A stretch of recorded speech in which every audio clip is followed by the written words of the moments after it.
Chères Bellevilloises, chers Bellevillois, le mandat municipal que vous nous avez confié est maintenant commencé depuis plus de 3 ans. C'est avec fierté, avec mon équipe, que nous souhaitons vous rendre compte de nos actions, de l'avancement des engagements que nous avons pris devant vous et vous présenter les perspectives pour les années restantes. Avec la pandémie du Covid-19, une saison de ski brutalement interrompue en mars 2020, suivie d'une saison blanche, puis la crise économique et énergétique liée aux événements internationaux, on ne peut pas dire que les planètes se sont parfaitement alignées pour un mandat serein. Tout cela semble déjà bien loin, mais les conséquences sont encore bien présentes, en particulier sur le plan sociétal ou financier. L'accélération de l'évolution du climat est également un enjeu à prendre en compte avec objectivité. La commune que vous habitez est résiliente, dynamique. Malgré le contexte, beaucoup a été fait.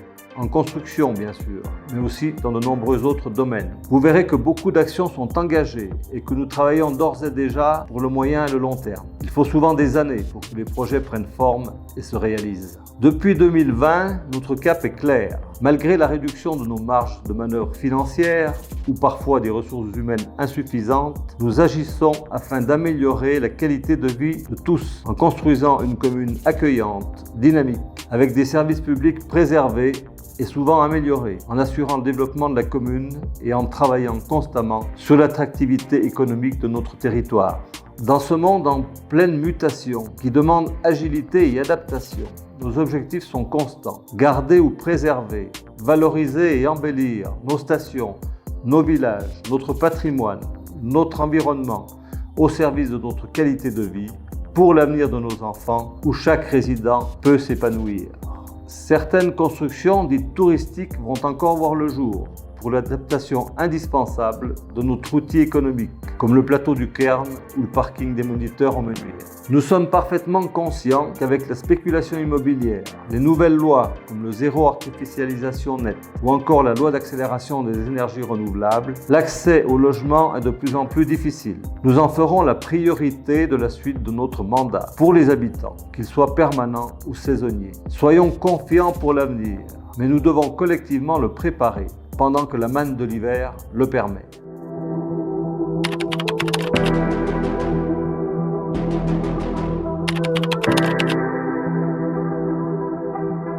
Nous sommes ici à la bibliothèque de Saint-Martin et j'en profite pour dire que notre offre culturelle et de loisirs évolue dans nos bibliothèques, dans nos écoles, dans les villages et stations, en lien avec les associations communales et les structures intercommunales, culturelles et enfants-jeunesse. Notre politique sociale s'est structurée depuis le début du mandat avec la labellisation en juillet 2022 d'un espace France Service au sein de la mairie de Saint-Martin-de-Belleville avec des antennes dans les mairies déléguées de Villars-Lurin, de Saint-Jean et dans notre espace saisonnier des Ménuires et de Val Thorens. Ce service gratuit au sein d'un guichet unique permet d'accompagner les habitants dans toutes leurs démarches administratives du quotidien en partenariat avec 8 services de l'État. Nous avons également créé un comité de pilotage saisonnalité au Belleville qui est en charge de définir une politique en faveur de l'accueil des saisonniers et plus globalement de la promotion du travail saisonnier.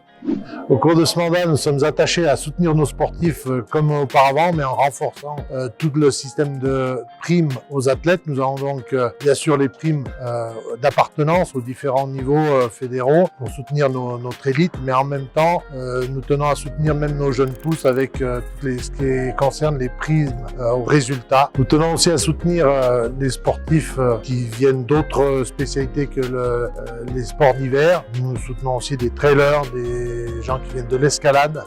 Nous avons étoffé la communication à destination des habitants via les réseaux sociaux, notamment le lancement de la page Instagram et l'installation de nombreux écrans numériques dans toute la vallée. Mon coup de cœur de ce début de mandat est le lancement d'un budget participatif. Un montant de 25 000 € a été alloué par la collectivité et suite à cela, un appel à projets a été lancé. Ces 4 projets retenus ont été soumis à un vote citoyen et 3 finalement ont été retenus. Le premier porte sur l'éveil musical et une chorale à Val Thorens. Le deuxième sur un verger à partager à Saint-Jean-de-Belleville et le troisième, l'ouverture d'une bibliothèque à Val Thorens.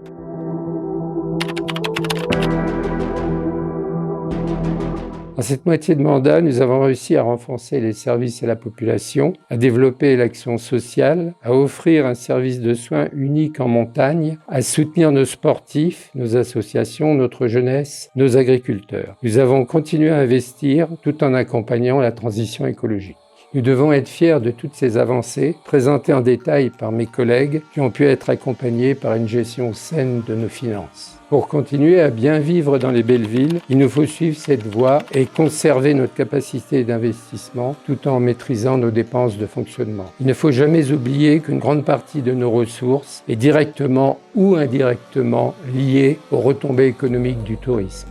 Notre commune des Bellevilles se doit de rester attractive et compétitive. Dans ce cadre-là, nous avons complètement reconstruit le bord du centre sportif de Val Thorens. Nous avons réalisé une piste cyclable d'altitude qui part de Tougnette, qui vient vers les Menuires et qui rejoint donc Val Thorens. Dans le cadre de l'amélioration de la vie quotidienne, nous avons construit une nouvelle steppe qui récupère les eaux usées, les eaux pluviales de la Flachère, de la Combe. Nous avons reconstruit le chalet Péclet qui était auparavant des toilettes de Péclet. Nous l'avons amélioré pour recevoir la radio et accueillir les VIP sur Val Thorens. Nous avons rénové complètement la salle des fêtes de Saint-Jean-de-Belleville et amélioré tous les alentours de Notre-Dame-des-Grâces en créant des parkings, des toilettes sèches, en veillant à bien intégrer Notre-Dame-des-Grâces au milieu de ce nouvel aménagement. Nous avons aussi créé beaucoup de nouveaux logements pour les gens qui viennent travailler chez nous. Entre autres, nous avons reconstruit le centre d'hébergement des Menuires à côté de la caserne des pompiers.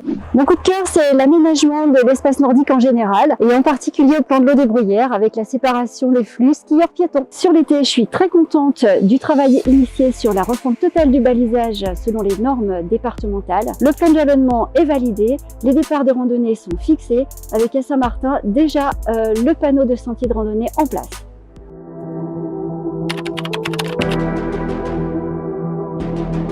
Ce sont surtout l'agrandissement des écoles, l'agrandissement de cette classe, et puis bien sûr l'agrandissement de l'école du chef-lieu avec le réaménagement de la cuisine centrale. Cette cuisine centrale qui maintenant fournit les repas à nos 5 groupes scolaires. Un autre de mes coups de cœur, c'est la mise en place du savoir rouler à vélo pour les CM1 et CM2 avec les guides de la vallée.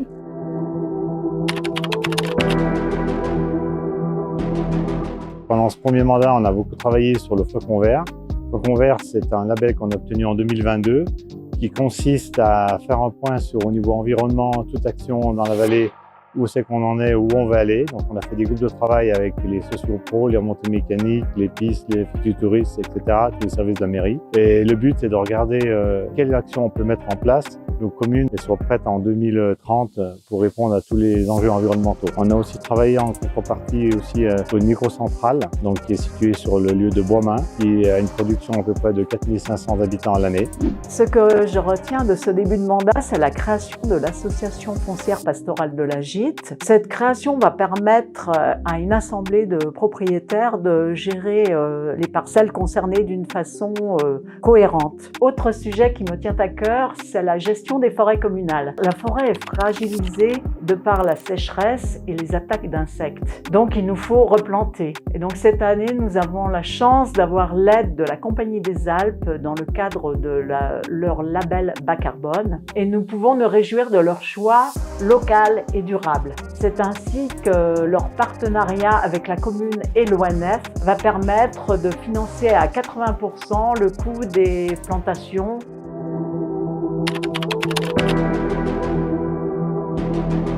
Le projet de logement de Val Thorens est un projet assez important. Dès le printemps prochain, les travaux vont commencer. Nous aurons une centaine de logements prévus sur cet espace. Après, nous avons d'autres projets aussi sur les Menuires. C'est un hôtel 4 étoiles qui est prévu à cet endroit-là. Ici, nous sommes dans le lotissement de la Croix de Fer à Saint-Martin-de-Belleville. Il est prévu de faire un projet de 3 logements pour le personnel communal. Nous avons aussi un projet de logement permanent sur les Fresnes. Nous avons aussi des projets de lotissement à Villarly. Donc ce projet est le plus avancé de tous les lotissements puisque nous avons déjà la moitié du foncier et aussi le projet de lotissement au Bétais.